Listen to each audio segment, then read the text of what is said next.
My name's Jimmy Bayne. I've been doing stand-up comedy for a little over 5 years now. Most of my influences have been all the bad decisions I made leading up to, I suppose, this moment. I want you to know that our next man here actually has really manly hair. Let's hear it for Jimmy.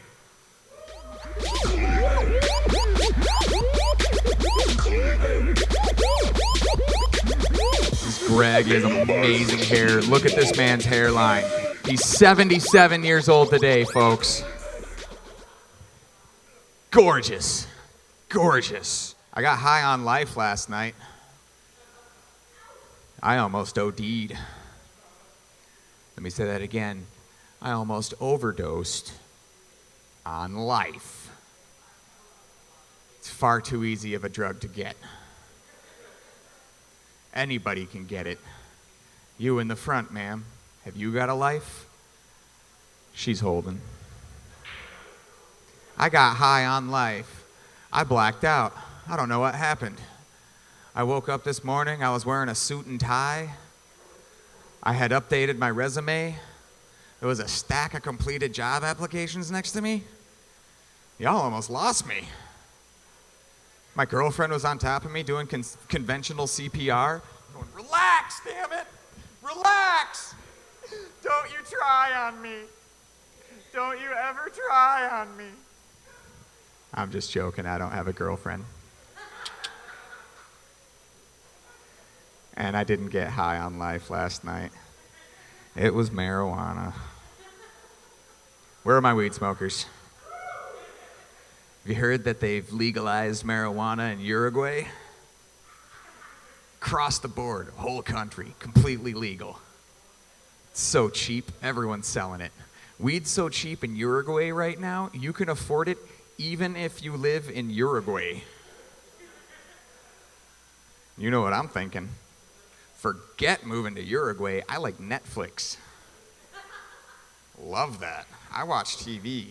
I watch too much TV. No, I love TV. I like watching that show Shark Tank. Any of you folks walking in watch Shark Tank?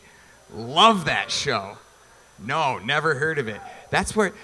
Love Shark Tank. That's where they have these billionaire investors all fighting over the chance to invest for these inventions and new entrepreneurs. I love the concept. I think they need to have a Shark Tank episode for every invention ever created. Ever heard of the fleshlight?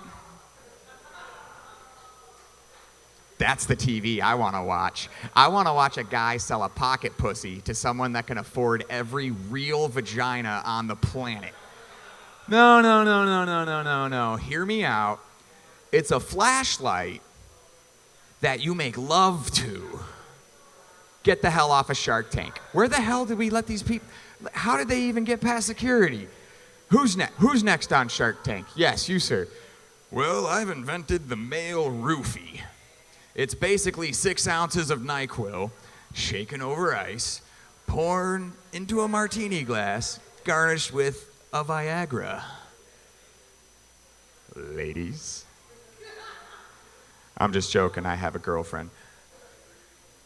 That's the stupidest invention I've ever heard. Get off of Shark Tank.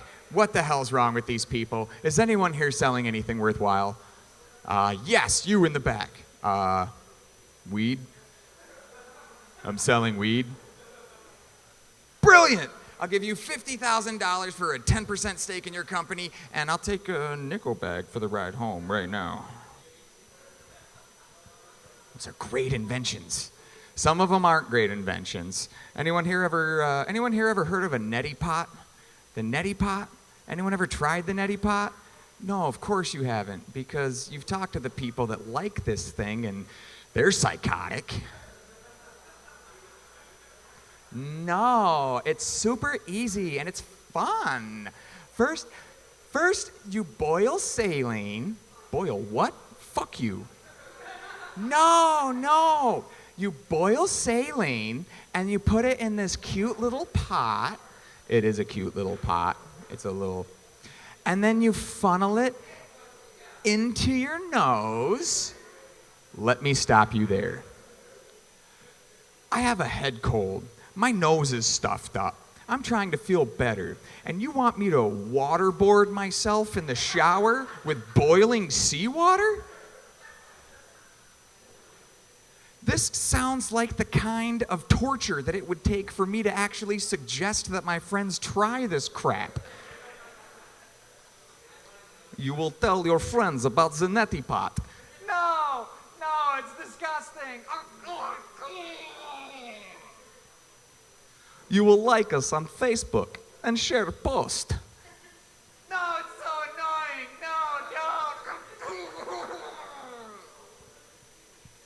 Now, how feels sinus? Actually, yeah, it feels a lot better. Thanks. I'm gonna tell my friends. I live in a pretty shitty neighborhood.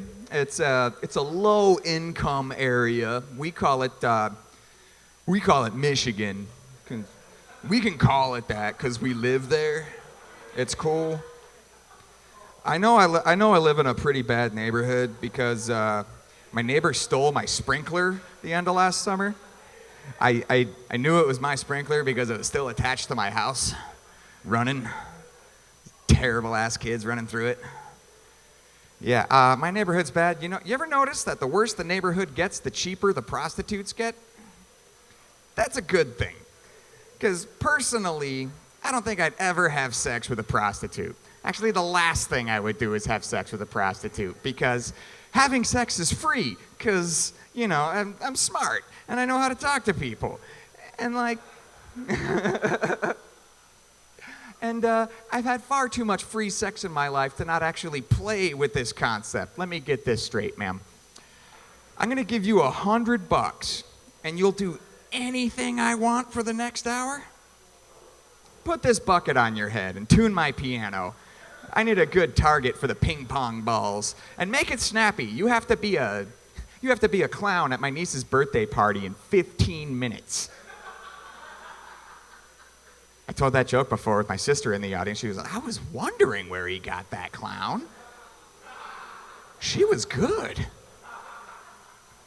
I use prostitutes all the time. I use them for yard work because it's about the same amount as you'd pay a landscaper, but I love the uniforms. They're great. Plus the look on my neighbor's face while there's a bunch of hookers in my backyard making a gazebo is priceless. I like pulling up to a whole line of hookers at 4 o'clock in the morning like they're the guys behind a Home Depot. I need four. Habla inglés? Do you tile? Put this bucket on your head. I'm a cigarette smoker. Anybody here smoking cigarettes? Or no, we have to smoke these electronic cigarettes now. I'm no good with computers. I can't smoke those. I still smoke cigarettes. I still get testy if I don't get cigarettes. I was waiting in line at a Walgreens to try to buy my morning pack of cigarettes. And I was stuck behind this lady. Might have been Greg's mom. She was probably like 175 years old. I'm being generous. And she is just assaulting this poor cashier with stories from the 1920s about, the Great Depression and how syphilis used to kill people. I don't know. I wasn't really paying attention. All I know is that she took up 4 minutes. I don't know if you know how long 4 minutes is. Let me give you a quick example.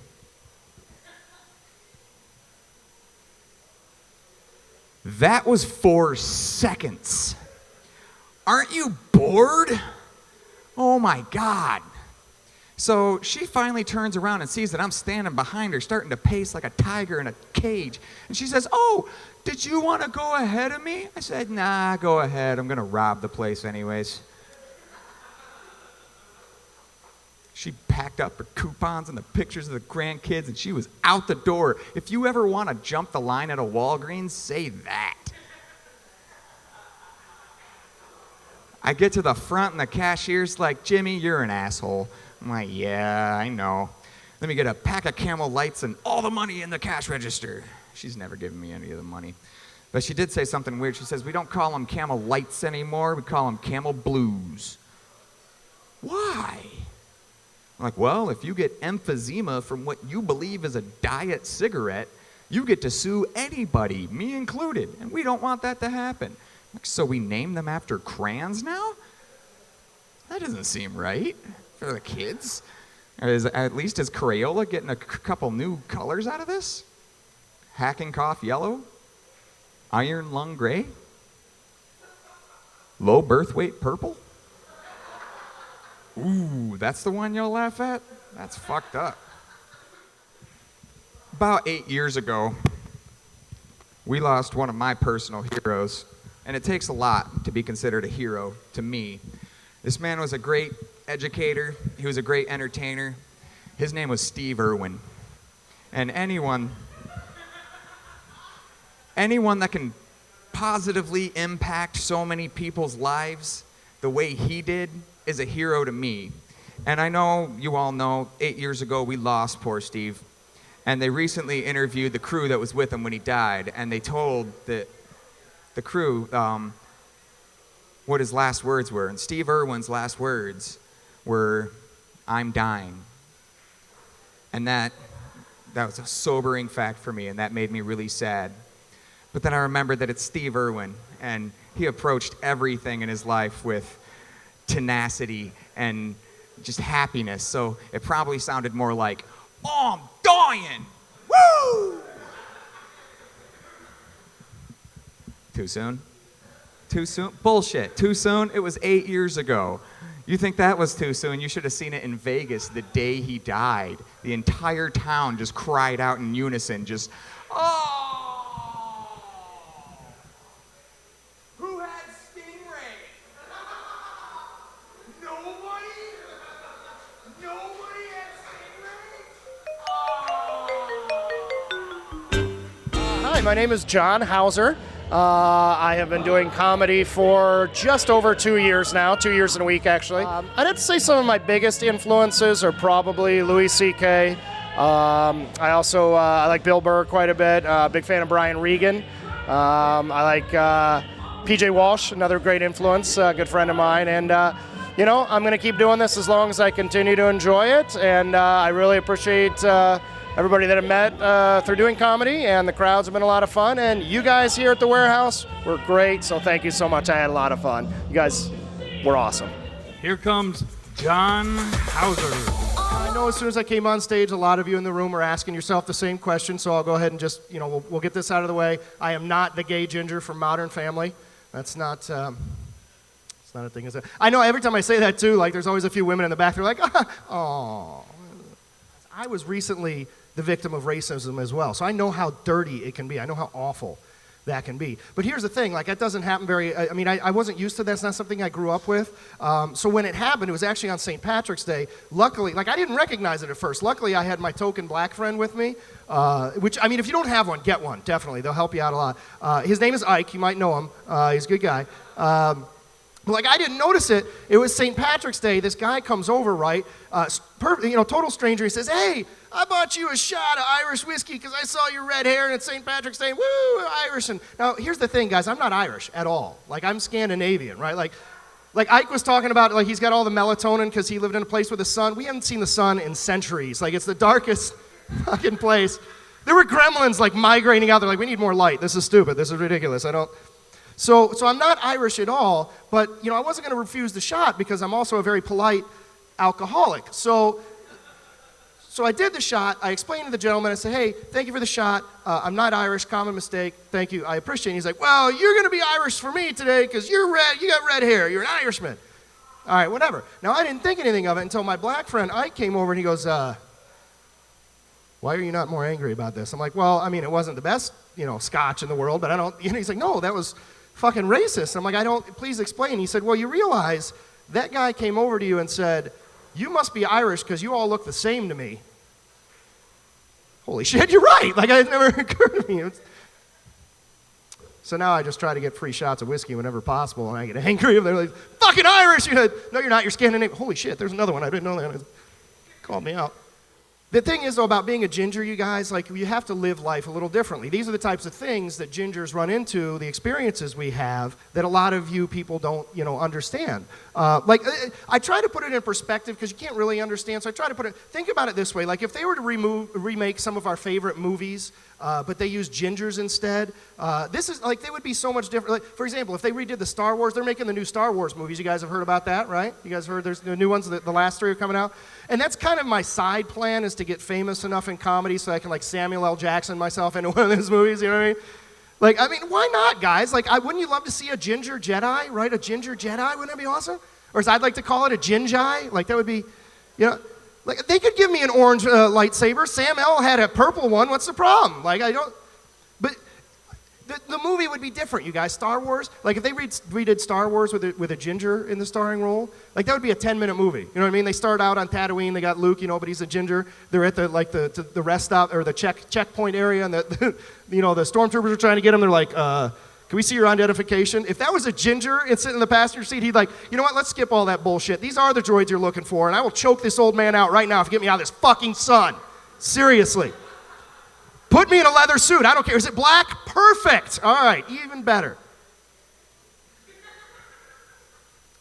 But here's another one. Like, you guys know the movie Silence of the Lambs, too, right? Classic movie. Won Oscars, great actors and actresses in that movie. It's a great movie. I want to be kidnapped by a guy like Silence of the Lambs. You know what I mean? Like Buffalo Bob or Bill or whatever the hell his name. I want, as a ginger, to be kidnapped by that guy, because that would be an entirely different situation. Like, on the first day, he'd come in there and be like, it puts the lotion on its skin. I'd be like, you're goddamn right it does. It's some more of that down here. I can't help but notice you're making a skin suit. In fact, if you want to open that window, I'll have a full skin suit for you in 2 days. I'll peel it right off, I promise. Just one piece. We'll be done. We like our lotion as gingers, is the thing, guys. We love our lotion, man, I tell you. And that's the thing. Because we end up loving things like lotion and shade and you know, and air conditioning, like, when you're growing up, it kind of messes with your mind, you know?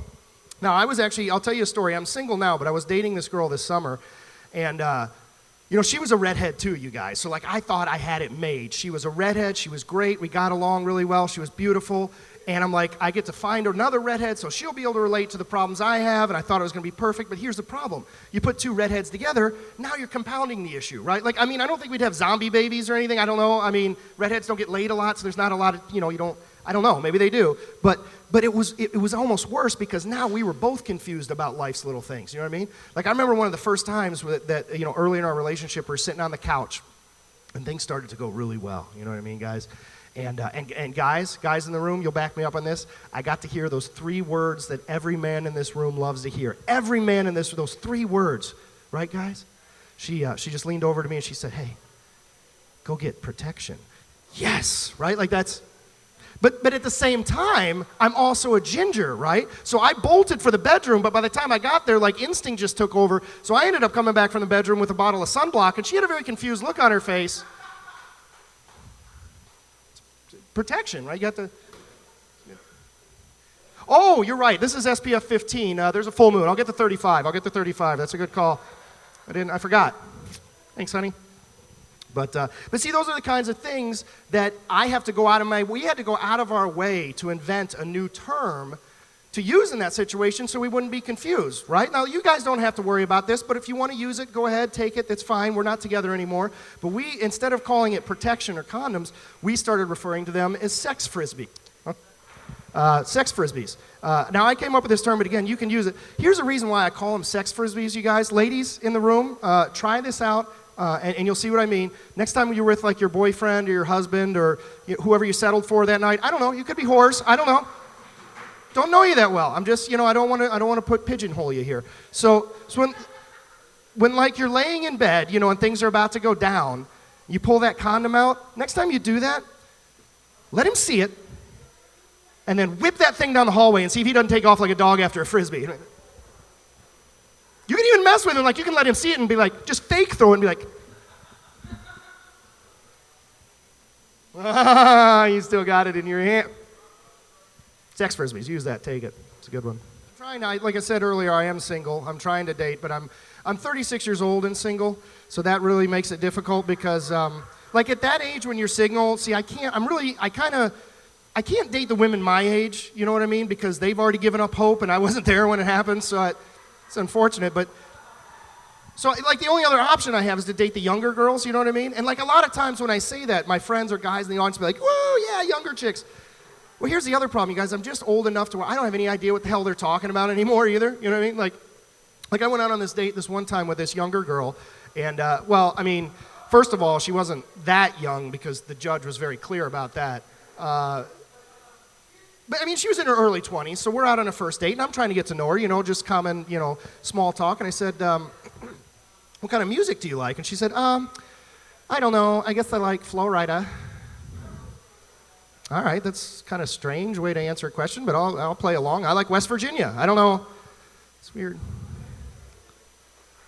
Well, do you spell here in Battle Creek? Is that a thing that happens? No? Okay. No, so that one didn't work out. But then there was this other one, you guys. Now, she was in her 20s as well, and she loved to text message, right? Like, everything she did was text messaging. And now, I'm not saying I'm against text messaging. I mean, I do it. There are probably people in the room that are over 30 in text message. Like, a clap, back me up like this happens. It's a thing, right? But see, the thing is, when you're over 30 and you text message, you use, like, words, you know? Punctuation is often a factor. You know, that doesn't happen with 20-year-olds, you know what I mean? Like, I'm not kidding. I was out with my guy friends one night, you guys, and I got a text message from her. I swear to God, this is exactly what it said. It said, OMG, you make me LMFAO. ASAYGT, CMRB, LOL, smiley face. What the fuck did you just say to me? Like, I looked at my friends, I'm like, which one of you assholes changed my phone to German again when I was in the bathroom, guys? This isn't... I gotta get back to her. So that one didn't work out. And then this last one, like, she was really cool, you guys. I had a lot of fun with her. We dated for a while. But again, after a while, I kind of got the idea that we were on two different levels. We didn't communicate the same way. We cared about different things, you guys. And I just eventually had to put it to an end. But I knew, the day I knew that it was done, we were out to dinner, again, just kind of talking about current events or whatnot. And I said to her, hey, did you see they got to pass a bill, for that fiscal cliff, or else the government's going to shut down, and it's pretty important, because I like to keep my comedy sets current, So there's, and she looked at me and she goes, well, I guess, like, I don't know, it's totes not a big deal or whatever, because we can make money.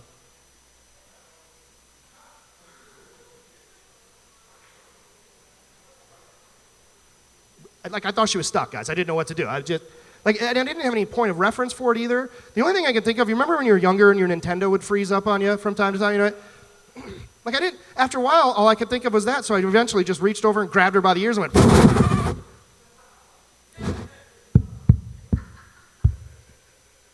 it's broken. It's all right, I wedged another cocktail in her mouth. She got a lot more interesting. It was great. Growing up as a ginger is very difficult, but it's not just that, you guys. I mean, if I didn't have enough of a cross to bear, I am also adopted. That's a true thing. So I think that makes me the original redheaded stepchild, actually. I think, I'm not saying you guys can't use that joke anymore, but you owe me a quarter every time, so pay up, fuckers. That's all I'm saying. I'll hit up elementary schools. I don't care. Take those bastards' money. But it's different. See, and that's the thing. So being adopted is also more difficult, growing up with that. And the thing is, I was adopted as an infant. So this is, my whole life I've known. But whenever I tell people that I'm adopted, I always seem to get one of the same questions most of the time. People will come up to me and they'll say, oh, you're adopted. When did you find out? Now, as I said, I was adopted as an infant. I've known my whole life. But it got me to thinking, are there really parents that would hold on to that kind of information? Like, I don't care if you're the best parents in the world. How can you possibly determine the right time to unload that information? I mean, having the Santa Claus conversation is going to be hard enough. How do you have the adopted conversation? Like, at 9 years old, you just, all right, Timmy. Now, I know this is your first Little League game and you're very nervous, but I want you to know, Daddy could never be disappointed in you. Daddy could never be disappointed or embarrassed by anything you do, because I just want you to know that you're adopted, and I'm not really your dad, so get out there and have some fun. That'd be an awful thing to do, right? Like, how would you? I will say this, though, in my own defense, having that knowledge your whole life can also be just as destructive, because, young kids shouldn't. I mean, I'm 36 years old. I still don't know how to wield the power correctly. As a kid, it was even worse. Like, I remember when I was 13, I got in a really big argument with my dad, which teenage boys do. And finally, I just got so frustrated, I didn't know what else to say. So I whipped out the trump card, and I said, whatever, I don't even have to listen to you. You're not even my real father. You're not even my dad. I know, right? That was awful. I shouldn't have said that. Terrible. Thanks for paying attention to the perfect moment, you guys. I hope you choke on a pool cue. But no, So, like, it was a terrible thing, and I immediately knew it was an awful thing to say. But I got to give him credit, though. He didn't even, like, blink. He just looked at me and he goes, I know that, son. That's why we don't try as hard with you as we do your older sister, who's our real child. Holy shit. Well, way to go, Dad. I'll go to my room then. I guess I deserve that one. But it wasn't always just me, either of you guys. There was my sister. Which, like I said, I do have an older sister. She's 4 years older than me. She is a real child. That's a thing. And it wasn't just me. She got in on the act one time, too. Like, we were out at the mall together. Like I said, she's 4 years older than me. I think she was like 12. I was maybe 8, and I was being the annoying little brother, you know. And after a few minutes, she just got so angry with me. She looked over and she goes, you better straighten up or Mom and Dad are going to take you back like the 2 brothers I had before you. Wait, what? My sister and I, we teamed up on it. It wasn't just me. I was like 1 year old, and she was 5. And when I was really little, you guys, like my hair was like tomato red, very, very bright red. And for some reason, when you're a kid and you have red hair, every stranger in public seems obligated to ask your parents where you got your red hair from, right? I don't understand it, but they do it. So my mom's situation, she didn't want to go into the details. She didn't want to say he's adopted, blah, blah, blah. So she would just say, you know what, he gets it from his father if he wasn't around, or an uncle or whatever. And so we're in the grocery store. Again, I'm 1, my sister's 5. We're going through the checkout, and sure enough, the little girl behind the counter, she says, oh, your son has such bright red hair. Where does he get it from? My mom just kind of blows her off, says, oh, you know, he gets it from his father. And my sister just immediately looked up at this little 5-year-old and goes, but Mommy, you don't even know who his father is. Just reached up out of my stroller. I'm like, yeah. All right, guys, thanks a lot. My name is John Hauser. You've been great. Thank you so much. Keep it going for Greg. Coming up to the stage ever so gingerly, and everyone else you've seen. Thanks again, guys. Have a great night.